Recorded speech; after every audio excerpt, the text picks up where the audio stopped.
So this is what we do in the season. We try to sprint further while staying happy and healthy. This is not easy. We have to really, really work at doing this. It's a little, we need to review some things about Feed the Cats here. One of the things I believe that moderate exercise never leads to high performance. Sprinting should replace running, and we'll never run a lap in practice. I believe you should never let today ruin tomorrow. You never burn the steak. I believe that tired is the enemy, not the goal. Our goal is to create racehorses, not workhorses. I would much rather my guys be 100% healthy and 80% in shape than the other way around. I believe we can get aerobically fit by crowding together anaerobic work. I believe the aerobic focus interferes with maintaining and increasing speed. So you're not going to see any aerobic focused work ever in a Feed the Cats 400 meter program. We eliminate conditioning. We don't even say it. We eliminate the words in shape. We eliminate the words general fitness. We want to practice fast and intense, not long and hard. I believe in the Pareto principle that says that 20% of your work will typically give you 80% of your results. So you should always be looking at what you can eliminate. We practice the disciplined pursuit of less. One of my catchphrases is do less, achieve more. That's why our typical practice lasts about 45 minutes. And then the foundation of high performance is rest, recovery, and sleep. Yes, we will take days off. So this is a typical work week. On Monday, we'll either do a lactate workout, more on that later, or we'll have a meet. We typically have our full participation meets on Mondays. I believe meets are the best way for a average athlete to get a great workout. However, my best guys, I think, get more value out of an actual lactate workout. So I may keep 4, 5, 6 guys at home, get a workout in, drive to the meet while my assistants take 2 buses to a meet somewhere, and I'll be there by the time the meet starts.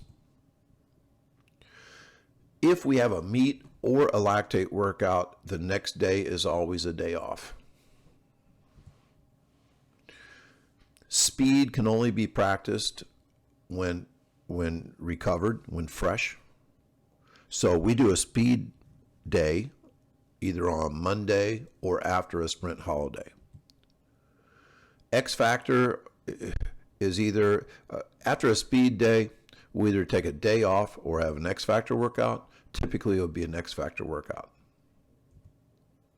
And Friday, we'll have another speed day. Now, my 4x1 guys will probably just do handoffs after their speed drills, whereas the rest of my team will do 3-time sprints.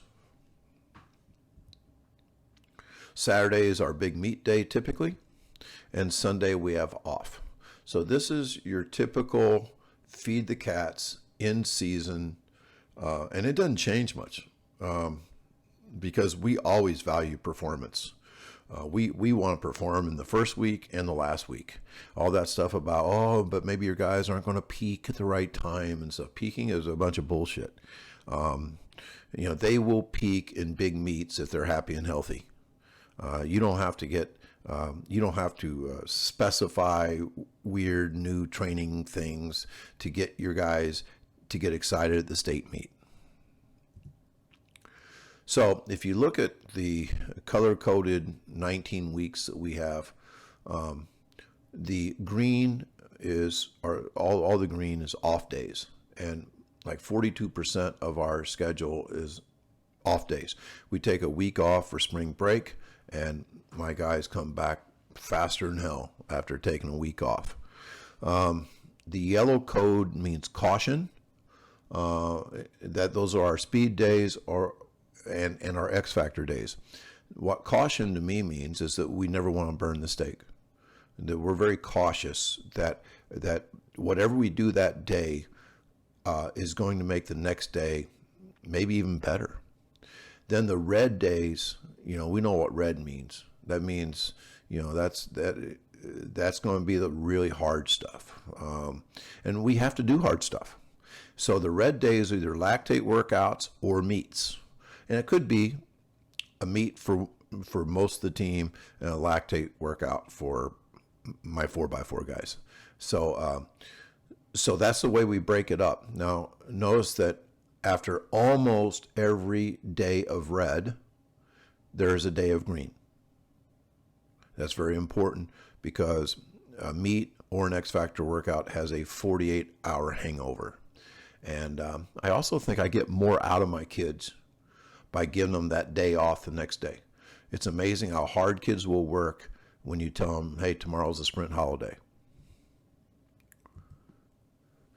I always say that what I offer is not really a recipe, but it's really a way to cook. And then coaches can take, their cooking skills and create their own recipes. But I think that one thing that I would always suggest is that you never do more than 2 lactate events per week. So if you have 2 meets, you have no lactate workouts. If there's no way, let's go the extreme. There's no way you can do a lactate workout on Monday, Tuesday, Wednesday, Thursday, Friday, and have a meet on Saturday. You've broken the 2 lactate events rule 4 different times doing that. You never do endurance, tempo, no laps, no submax. My guys have given up running, and we only sprint. The total off days per week should be 2 or 3. I really like the 4-day work week. Gabe Sanders actually did that at Stanford with his sprinters, and he did it mainly because of the academic pressure at Stanford. But he got great results. And I think coaches that, especially if you coach all day, like a college coach, he doesn't do any teaching. I taught 5 chemistry classes every day before I went to practice.